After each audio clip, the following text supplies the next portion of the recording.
हरे कृष्णा, राधे राधे। माघ महात्म्य में आप सभी का स्वागत है। अब केवल 2 अध्याय शेष बचे हैं, 27वां और 28वां। 26 अध्यायों की कथाएं हमने सुन ली है।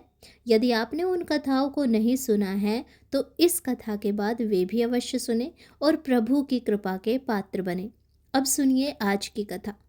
पिछले अध्याय में यदि आपने कथा सुनी हो तो आपको पता होगा कि प्रेत कैसे एक पथिक को रोक लेता है जो कि गंगा जल भरकर लेके आता है। अब सुनिए।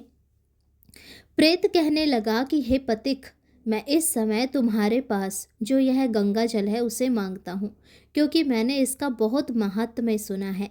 मैंने इस पर्वत पर गंगा जल का बड़ा अद्भुत आश्चर्य देखा है, इसीलिए यह जल मांगता हूँ। मैं प्रेत योनि में अति दुखी हूँ। एक ब्राह्मण अंधिकारी को यज्ञ कराकर ब्रह्म राक्षस हो गया। वह हमारे साथ 8 वर्ष तक रहा। उसके पुत्र ने उसकी अस्थियों को इकट्ठा करके गंगा में कनखल स्थान में गिरवा दिया। उसी समय वह राक्षसत्व त्याग कर सद्गति को प्राप्त हुआ। मैंने प्रत्यक्ष देखा है, इसीलिए मैंने तुमसे प्रार्थना की है। मैंने पहले जन्म में तीर्थ स्थानों में बड़े बड़े दान लिए थे और उनका प्रायश्चित नहीं किया था। इसी से मैं हजारों वर्षों तक इस प्रेत योनि, जिसमें अन्न और जल मिलना अति दुर्लभ है, इसमें दुख पा रहा हूँ। इस योनि में मुझको हजारों वर्ष बीत गए। इस समय आप जल देकर मेरे प्राणों को, जो कंठ तक आ गए हैं, बचाओ। कुष्ठ आदि रोग से भी मनुष्य प्राणों को त्याग करने की इच्छा नहीं करता। देवद्युति कहने लगी। ऐसे उस प्रेत के वचन सुनकर वह ब्राह्मण बड़ा विस्मित हुआ और वह अपने मन में विचारने लगा कि संसार में पाप और पुण्य के फल अवश्य आ पड़ते हैं। देव, दानव, मनुष्य, कीड़े मकोड़े भी रोगों से पीड़ित हो उठते हैं।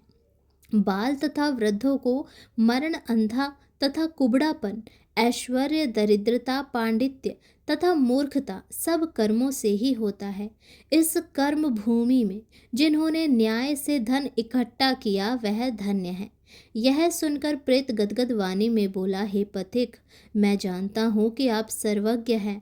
आप मुझको जीवन का आधार जल इस प्रकार दो जैसे मेघ चातक को देता है। तब पथिक कहने लगा कि हे प्रेत, मेरे माता पिता भृगु क्षेत्र में बैठे हैं। मैं उन्हीं के लिए ये जल लाया हूँ। अब बीच में तुमने गंगा के संगम का जल मांग लिया। अब मैं इसी धर्म संदेह में पड़ गया कि क्या कांड वास्तु में यज्ञों को इतना नहीं मानता जितना प्राण रक्षा को मानता है। इसीलिए प्रेत को जल देकर तृप्त करके माता पिता के लिए फिर जल लाऊंगा। लोमश जी कहने लगे। इस प्रकार उस पथिक ने गंगा यमुना के संगम का जल उस प्रेत को दिया। उस प्रेत ने प्रीति पूर्वक जल को पी लिया। उसी समय वह प्रेत शरीर को छोड़कर दिव्य देहधारी हो गया। केरल कहने लगा कि बिंदु मात्र गंगा जल से वह प्रेत मुक्त हो गया। हम समझते हैं कि ब्रह्मा जी भी इस जल के गुण का वर्णन नहीं कर सकते, नहीं तो महादेव जी इस जल को मस्तक पर क्यों धारण करते। इस संसार में जो मनुष्य काया, वाचा और मनसा के पापों से रंग गए हैं, वह गंगा जल के बिना नहीं घुलते।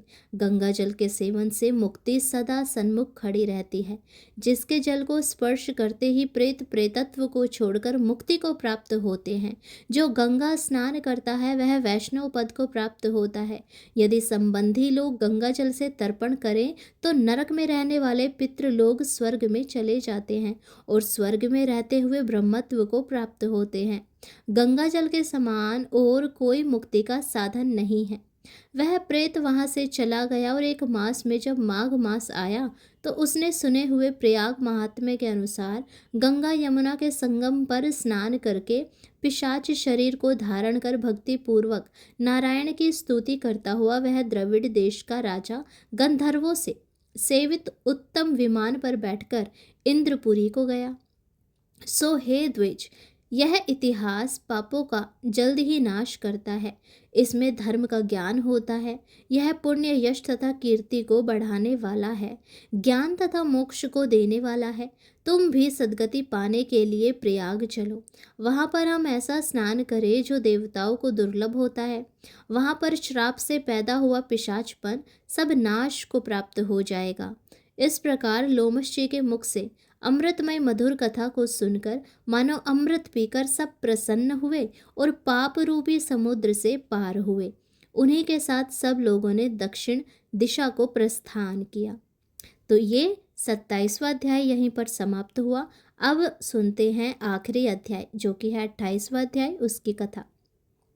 वशिष्ठ जी कहने लगे, हे राजा दिलीप, बहुत से जन समूह अच्छोद सरोवर में स्नान करके सुखपूर्वक मोक्ष को प्राप्त हो गए। तब लोमश जी कहने लगे, संसार रूपी इस तीर्थ राजा को सब श्रद्धा पूर्वक देखो। यहाँ पर 33 करोड़ देवता आकर आनंद पूर्वक रहते हैं। यह अक्षय वट है जिनकी जड़ें पाताल तक गई हैं और मार्कंड ऋषि प्रलय के समय भगवान इसी अक्षय वट का आश्रय लेते हैं। यह शिवजी की प्रिय भगवती भगीरथी है जिसकी सिद्ध लोग सेवा करते हैं। यह गंगा स्वर्ग के हेतु पताका है। इसका जल पीकर मनुष्य मुक्त हो जाते हैं। हे मुनि, सभी प्राणी इस नदी को यमुना से मिली हुई पाते हैं। इसका संगम बड़े पुण्य से प्राप्त होता है। इसके स्नान से जन्म मृत्यु रूपी दवानल से कोई नहीं तपता, परंतु ज्ञान प्राप्त करके मुक्त हो जाता है। यहाँ पर स्नान करने से सभी प्राणी बिना ज्ञान के भी मुक्त हो जाते हैं। इसीलिए ब्रह्मा जी ने यहाँ यज्ञ करने की इच्छा की थी। इसी संगम में भगवान विष्णु ने स्त्री प्राप्ति की इच्छा से स्नान करके लक्ष्मी जी को प्राप्त किया। यहाँ पर त्रिशूलधारी शिवजी ने त्रिपर दैत्य को मारा था और प्राचीन काल में उर्वशी स्वर्ग से गिरी थी तथा स्वर्ग पाने की इच्छा से यहाँ पर ही उसके स्नान करने से नहुष कुल के राजा ययाति ने वंशधर पुत्र प्राप्त किया। यहाँ पर इंद्र ने प्राचीन काल में धन की इच्छा से स्नान किया था और माया से कुबेर के सब धन को प्राप्त किया था। प्राचीन काल में नारायण तथा नर के ने हजारों वर्ष तक प्रयाग में निराहार रहकर उत्तम धर्म किया था। यहाँ से जैगाश्व सन्यासी ने महादेव जी जैसी शक्ति वाले से विजय पाई थी तथा अणिमा आदि योग के अति दुर्लभ ऐश्वर्य प्राप्त किए थे। इसी क्षेत्र में तपस्या करके श्री भारद्वाज सप्त ऋषियों में सम्मिलित हुए। जिन्होंने भी यहाँ स्नान किया सबको स्वर्ग की प्राप्ति हुई। इसीलिए हमारे विचार से तुम त्रिवेणी में स्नान करो। इस स्नान से पहले किए हुए तुम्हारे सभी पाप नष्ट हो जाएंगे और संपूर्ण वैभवों को प्राप्त हो जाओगे। ऋषि के इस प्रकार के सत्य वचन सुनकर सब ही त्रिवेणी में स्नान करने लग गए और उसी स्नान करने से सबकी पिशाचता नष्ट हो गई। अब शाप से विमुक्त होकर उन्होंने अपना शरीर धारण कर लिया। वेद निधि ने अपनी संतान को देखकर प्रसन्नचित होकर लोमश जी को संतुष्ट किया और कहा कि आपके अनुग्रह से ही श्राप से विमुक्त हुए। अब आप इन बालकों के योग्य धर्म को कहिए। लोमश जी ने कहा कि इस युवा कुमार ने वेदों का अध्ययन समाप्त कर लिया है, इसीलिए इन कन्याओं के प्रीतिपूर्वक कर कमलों को ग्रहण करे। तब लोमश जी तथा अपने पिता की आज्ञा से इस ब्रह्मचारी ने 5 कन्याओं से विवाह किया। ये वही 5 कन्याएं हैं जो ब्राह्मण के पुत्र को देखकर मोहित हो गई थी। यदि आपने पिछली कथाओं को ध्यान से सुना हो तो आपको याद होगा, यदि नहीं तो इस कथा के बाद पिछली कथा को भी सुने और अपने जीवन में प्रभु की कृपा का आनंद ले। तो ये वही कन्या थी, उनसे उस ब्रह्मचारी का विवाह हुआ। इन कन्याओं के सब मनोरथ पूर्ण हुए। जिसके घर में लिखा हुआ यह महात्म्य पूजा जाता है, वहाँ नारायण की पूजा की जाती है। पुष्कर तीर्थ में, प्रयाग में, गंगा सागर में, देवालय में, कुरुक्षेत्र में तथा विशेष करके काशी में इसका पाठ जो भी करता है मनुष्य वो सुखी पूर्वक आनंद पूर्वक बैकुंठ को जाता है। इसलिए इसका पाठ हमें अवश्य करना चाहिए। और पुष्कर तीर्थ में ग्रहण के अवसर पर इसके पाठ का 2 गुना फल मिलता है और मरने पर वैष्णव पद को प्राप्त होता है। तो भक्तों, ये थी संपूर्ण माघ मास की कथाएं। आशा करती हूँ आपको ये कथाएं अच्छी लगी हो।